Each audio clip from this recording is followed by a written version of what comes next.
And we're live. So last time we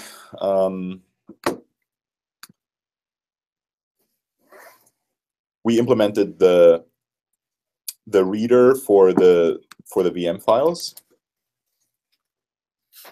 So what we can do now is we can read programs like this into the VM's instruction memory, program memory, except that we don't know what to do with it yet.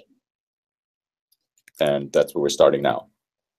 So we're going to start implementing the instructions add and set, and then we'll be able to run this tiny little program. Let's take a look again at our data structures. So this is our VM. We have the instructions here, so that's the program basically. And an instruction has an opcode, and then we have these two different kinds of argument formats.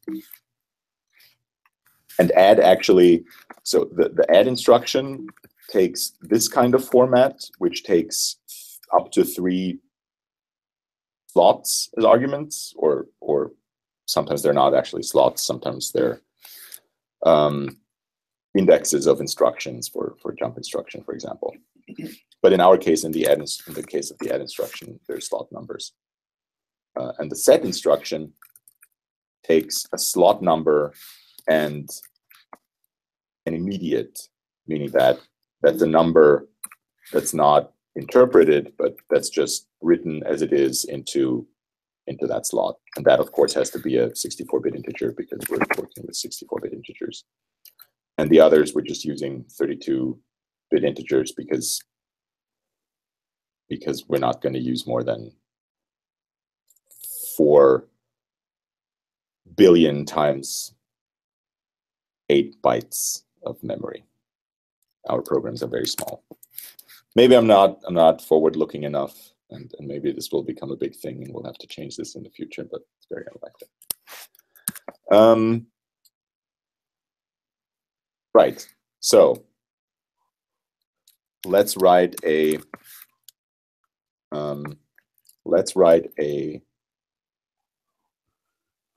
function called, what are we going to call it?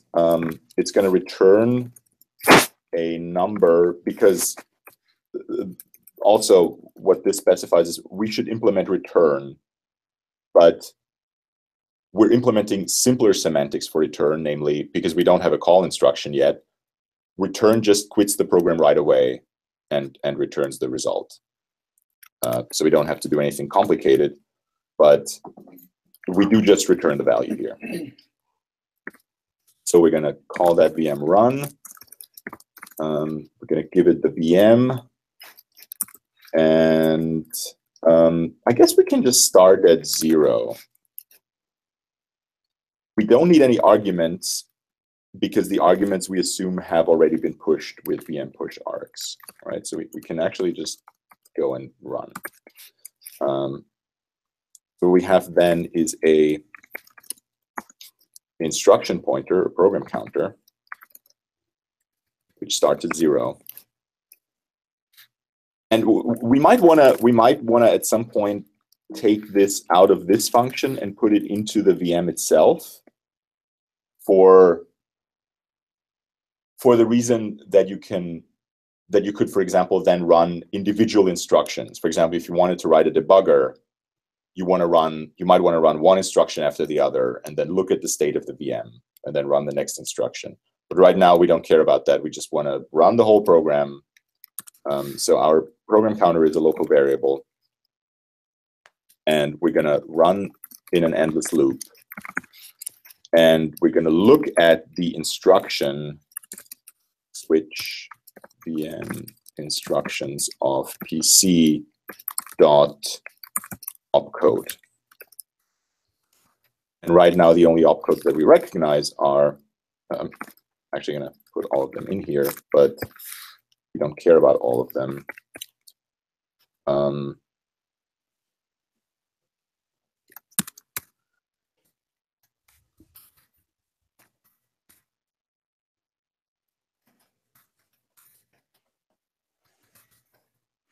Ah, that was too much.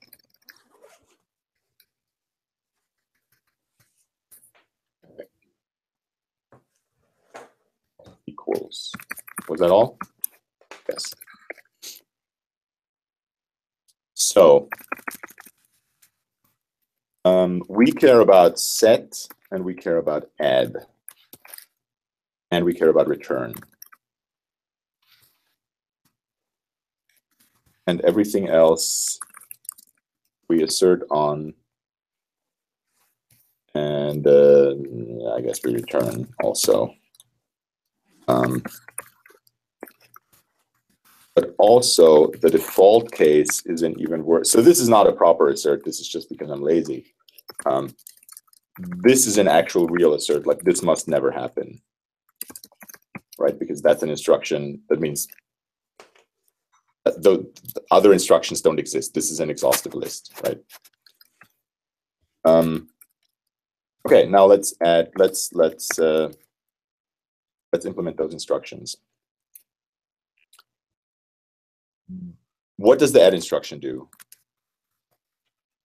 The add instruction takes, it reads from slots arg2 and arg3. It adds those numbers and it writes the result into slot arg1. So we know how to read. How do we read? VM load, right? VM load, VM instructions. So actually, one thing we can do is we can make VM inst ins equal that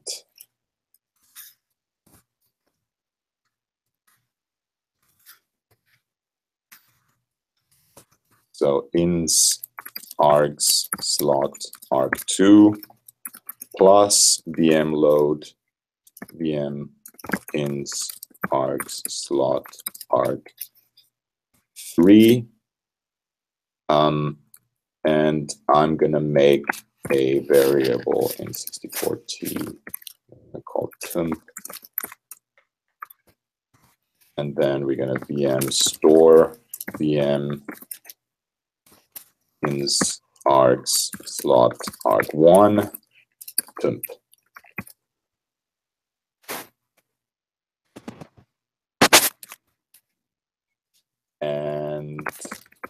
And that's it. And down here, we're going to do TC++. Now return is even easier. Return just does VM load VM ins args slot arg1 return. Okay. Set is a little different in that it stores the im. So there's no VM load here. It just goes args dot im.arg. That's a slot number. And the value that is stored is im.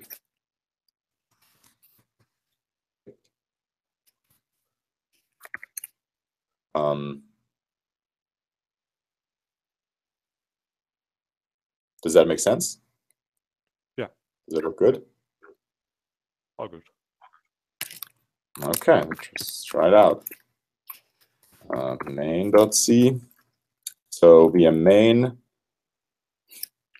VM push args, VM run, VM. In 64T result equals, and then we just print it like so. But then, of course, we still need the prototype in the header.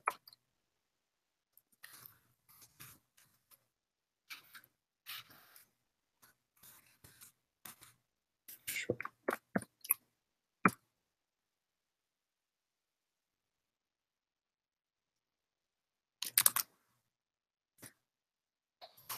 Incompatible, aka int2, what?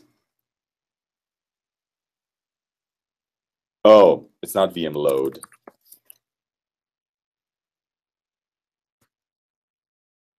Why didn't you tell me? Also, what's happening here? It's VS load. VM load. VM load loads a store, loads a VM from a file. Okay. All right. Looks good. So simpling, and then we have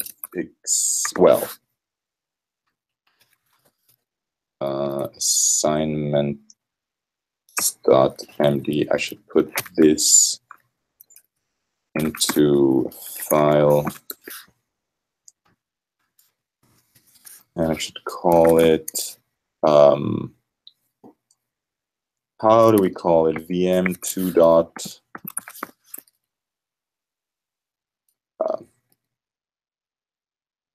where are we? Which one? Oh, 2.4. Test VM 2.4. So this goes into test VM.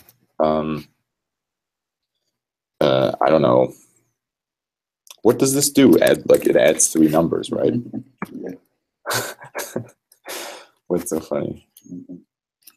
SBC.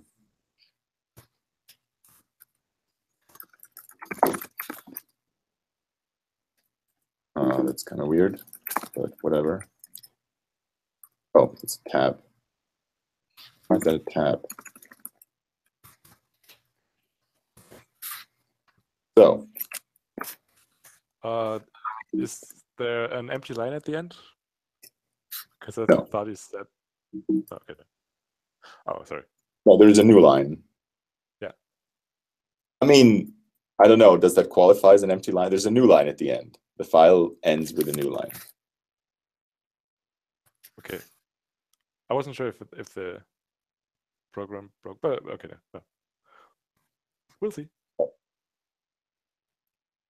Abs slot 1, 2, 3. 16. How do we arrive at 16? With set.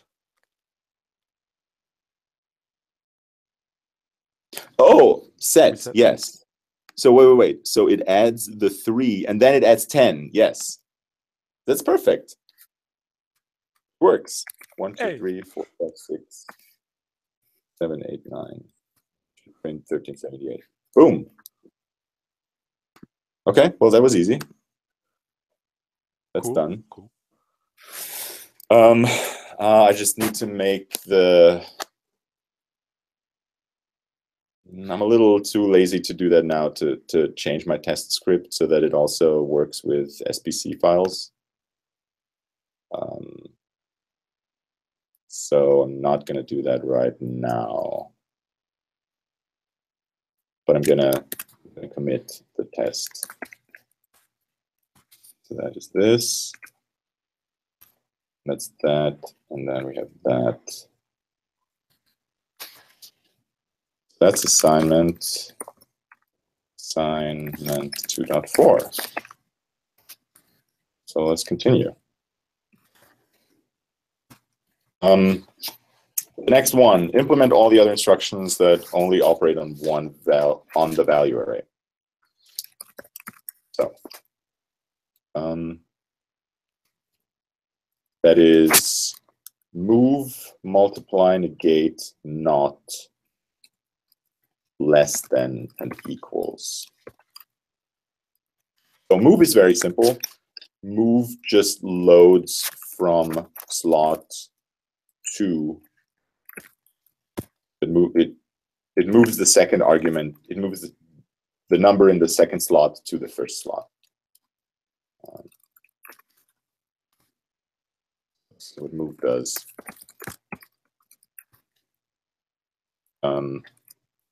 Multiply is very similar to add,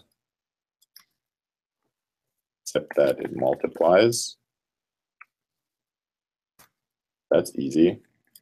Negate is very similar to move, except that what it does is it stores minus temp. Or that's actually, yeah, it's fine. Minus temp.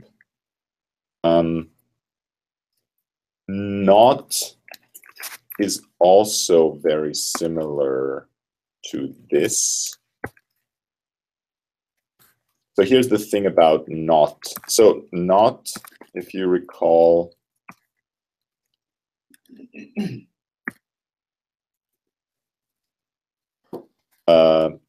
produces 0 in the destination slot if the source slot is not 0. Otherwise, it produces 1, which is exactly what the not operator in C does.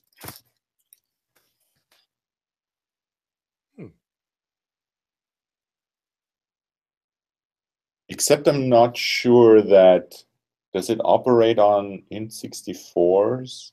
So will it cast down first? You know what? Let's not play any games. If it's 0 and 1, otherwise 0. So let's make it explicit. For the move, you say in the VM MD that if source and dest are the same slot, there's no. Okay. So, yeah, it just means that it doesn't, like, it does exactly what you expect it to do. You're not expecting to do any kind of comparison with that. You can do that, but it's not going to help you.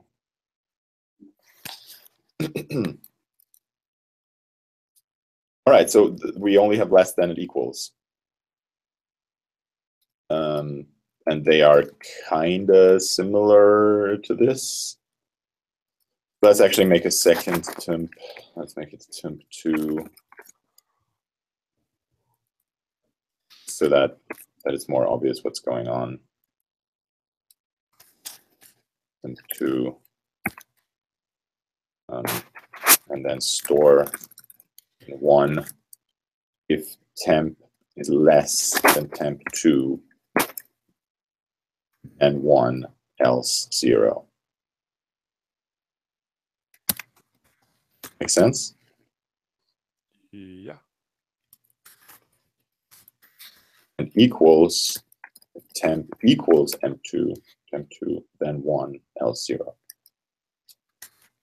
So that should be it. How are we going to test it? I don't know. I'm too lazy to write a test program. I just wanna keep going. Is that okay? Mm-hmm. Sure.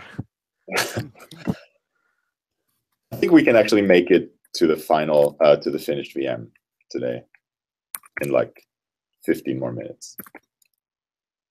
So I'm just gonna posit that this works. Also, why does it not?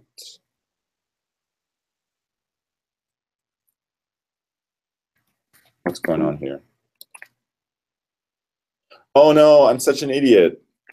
I didn't add the VM. Nobody told me. I didn't pay attention. But you're supposed to pay attention. I don't. So we lost all the edit history on the VM. Oh, it's okay. We pretty much just added code, so whatever. Okay, so the next ones are, by the way, where is return? Oh, we're return. We already implemented return. The next one is jump and jump if 0. So jump just sets the program counter to that number. Right? So that's easy. So jump really just says program counter equals ins args slot dot arg1. But now if we do break, it's going to increment our program counter. So we're not going to do that. We're going to continue.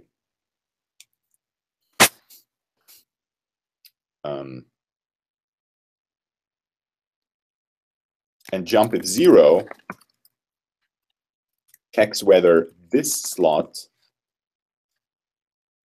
is 0, and if it is, then it jumps there. Means it loads from arg1, and if temp equals 0,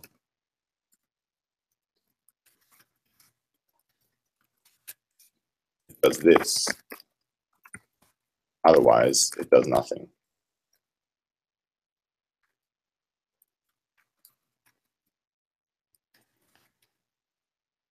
Does that look good?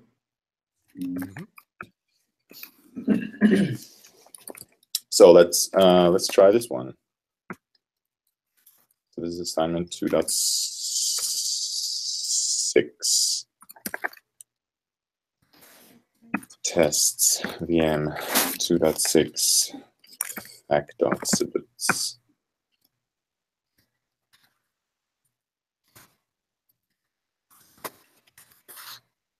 Right.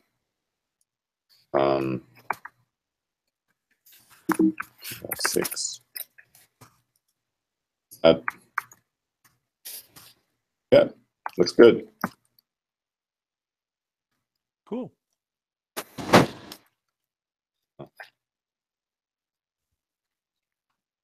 All right, there we go. And now we're only missing call and return. Let's commit that. So that was 2.6.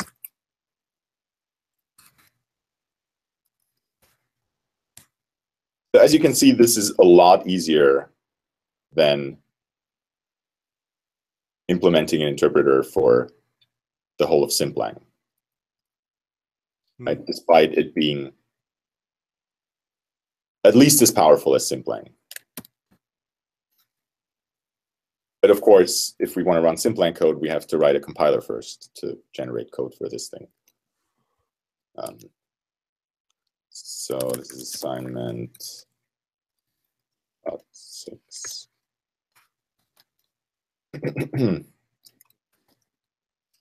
Now, for call and for return, go back to the documentation for the call and the return instructions. So as I explained before, all the smart stuff is in return. Call is actually very simple. Call just pushes the program counter, which is in our variable PC, onto the call stack. So that means we don't have a call stack yet, so we need to implement the call stack. Then it adds this number to the value stack pointer. That's what our push operation does. And then it jumps to that instruction. Basically, it sets the program counter to this instruction index. And the return instruction, that's where the smart stuff is. It reads the result, which our return already does. So our return reads the result. But then there's two cases. If the call stack is empty, it produces that result. So that's what we have here. Right? So we're missing the second, the more complicated part.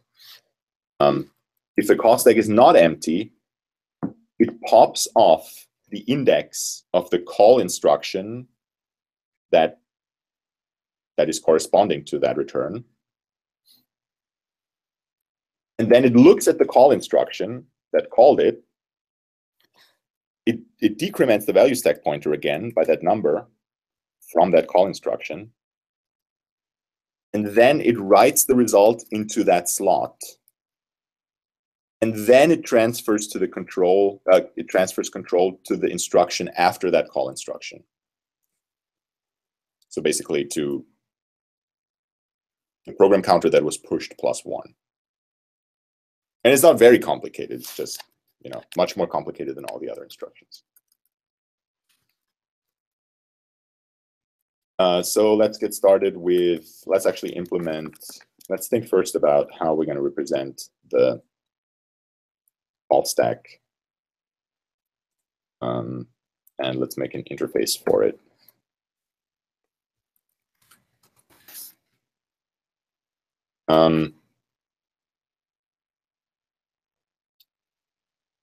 We index instructions by 32-bit integers, which means that our call stack is going to be basically an array of 32-bit integers. And we're just going to have another 32-bit integers. It's going to be the call stack pointer. Actually, let's make it a size t like we did with the stack pointer. So we have the call stack and the call stack pointer, and we need to initialize that. VM init. We're going to also size t call stack size. Also, by the way, we should store that because we don't want to overflow. Now we're going to do VM call stack equals calloc call stack size of 2t VM call stack size equals call stack size, and VM call stack pointer is 0. We start at 0. If there's a return instruction and the call stack pointer is 0, then the program is finished.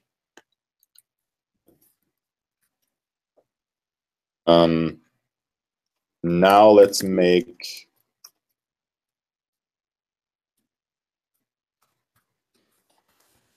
a few functions in line. Let's call that one call stack push, and it takes a program counter. And first of all, it asserts that what? Program counter is within the size, or like. If we want to, okay, so let's, what should the call stack push instruction do? Forget the assert. It should, it should add, wait, the number, let me see. Felix? Just put the current program counter into the call stack. So that Sure, but where?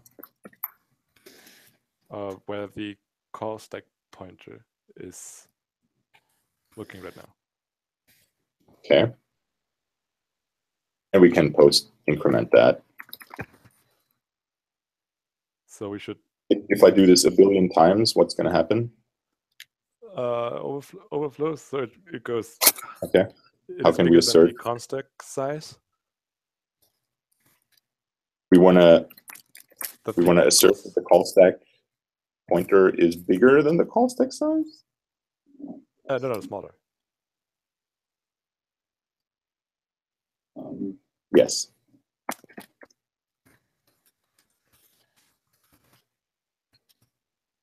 Okay. And then I'm going to make a function bool cs is empty. What's that going to do? Return. If such as if the pointer is pointing to 0 or not. Yeah. And then let's make a push pop. So the pop will, of course, return something. Should I assert something? That Yes, it's not empty. CS is empty. And then what do I do? So get the current number from the call stack, decrement the pointer, and then, oh yeah, we can post decrement and then Post decrement, you sure? the pointer. Right? Just like that? If you put it like that, it sounds wrong. Well, it is wrong because the call stack pointer points to the next free slot. So if we Right. post decrement, we get the value from the next free slot, but we don't want the next free slot. We want the last used slot. Oh, we want the previous one. Right. So it's a pre-decrement.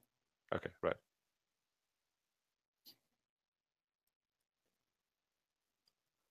All right, that's it. That's the call stack pointer. So that means that VM init, here we need to pass that thing in. Size, call stack size. So now this is very easy. What does the call instruction do? Call CS call, CS push. Correct, CS push, VM PC. So that's the first part. What's the second part? Change the program counter from the virtual machine. So the Yes. Well, also we need to push on the value stack, right?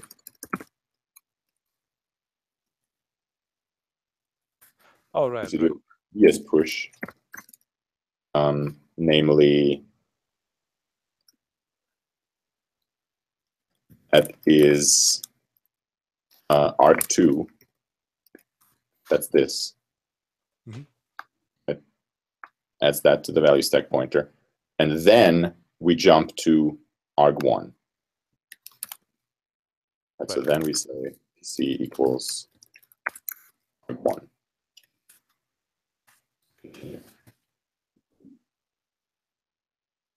Right. What about destination? Well, destination is used by return. That's the weird part. Because return is going to look at that instruction. Right, so let's implement return now.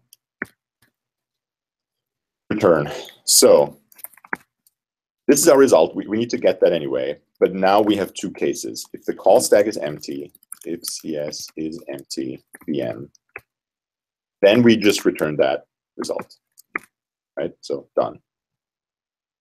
Actually, we could just assert here and try to compile it. It should still run that factorial thing, except that we're not initializing it here correctly.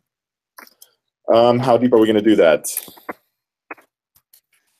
Okay. Sure. And use function CS pop. That's fine. We're going to use it later. So this should still work, and it does. Good.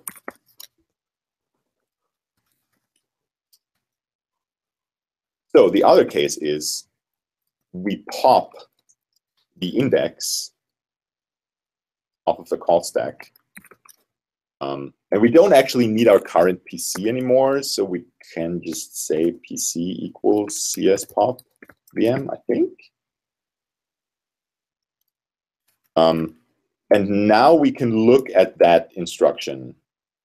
So we don't actually need that instruction either, so we're going to make the instruction look at the call instruction now. Right? This is now the call instruction, the ins. Right? I could do. Oh, okay. Yeah.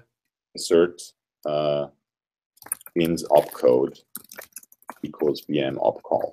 Does that make sense? Yeah. Yeah. Yeah. I see. I'm looking at the call instruction. Now I'm popping. I'm doing a VS pop VM. You know, the same number that I pushed here.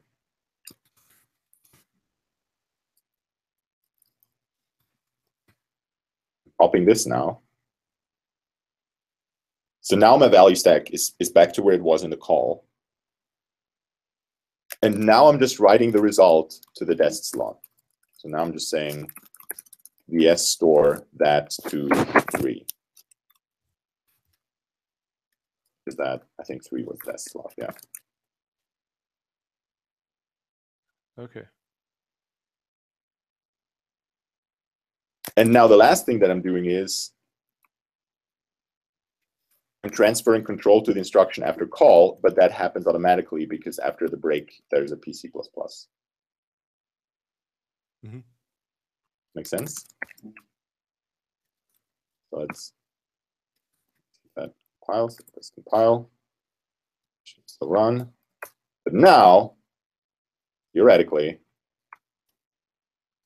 should run next prime dot simple dot SPC 10, 11, 11, 13, 17.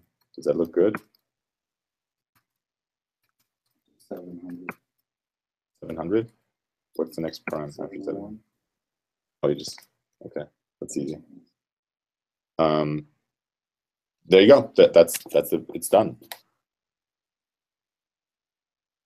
I'm going That's to the finished one. copy some. I'm going to copy some of the code from your. I like it. Well, you should find out why yours doesn't work. I will. I will. Yeah. You know, copying the code is not gonna. You're not gonna learn that much.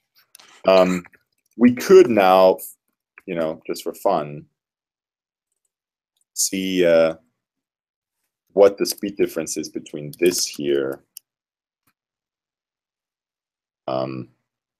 So now, mind you, I'm not running. I'm not compiling this optimized yet. Right. So let's actually make file. Actually optimize this. Yeah.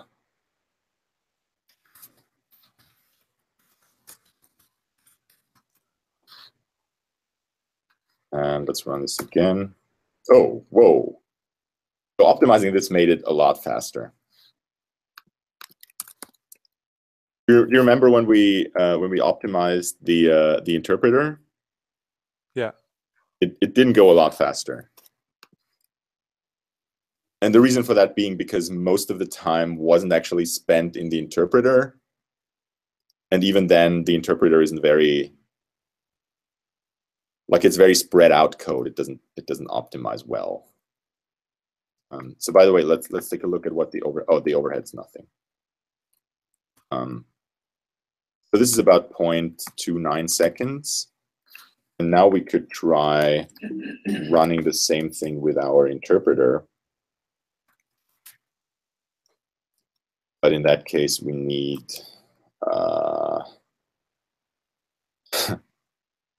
eval program.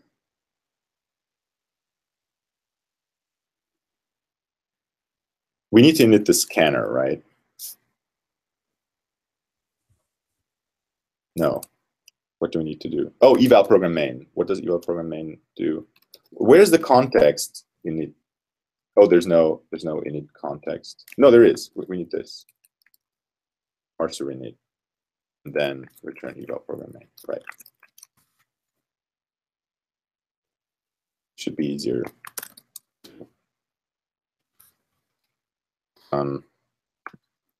So that would be next prime.sl.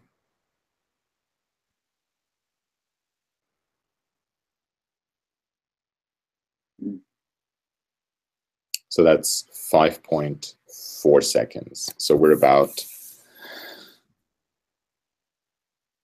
like 20 times faster. Is that about accurate? Yeah, about 20 times. Yeah. That's pretty good. And we haven't even started, like, we haven't optimized anything in the VM interpreter other than you know, compiling it with the optimization flag. We can talk about next time maybe about a few ways of how we could, in theory, make the interpreter faster. But I think for now, I'm pretty happy with this. Do you have any questions? No. Not anymore. All right. Then I think I should commit this. Let's take a look at our assignments. So we're done with assignment 2. So assignment 3 is what we're doing next, which is we're going to write a compiler that compiles from Symblank to the virtual machine. We're not going to start with assignment 3.1 next week. What instead I want you to do is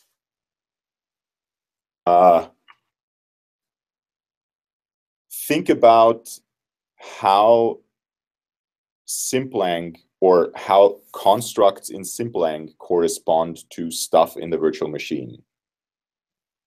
So think about how, if I gave you a Symblank program and told you, write a VM program that does the same as this Symblank program, how would you do it?